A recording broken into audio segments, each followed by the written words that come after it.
Hey guys, welcome back. In this video, I'm gonna show you how to check Instagram account login devices. Let's get started.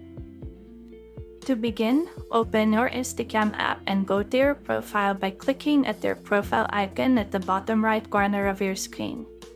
Then, tap on the three horizontal lines at the top right corner, then select Settings and Privacy.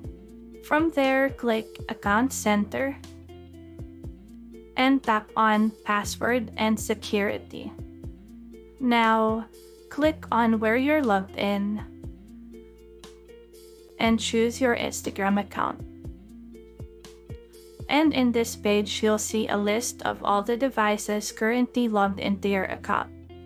In my case, there are 3, and just check each entry to ensure that they are legitimate logins. And that's it. Now you know how to easily check the login devices linked to your Instagram account. If you have found this video helpful, simply leave a like below or subscribe because it helps me reach more people. See you soon!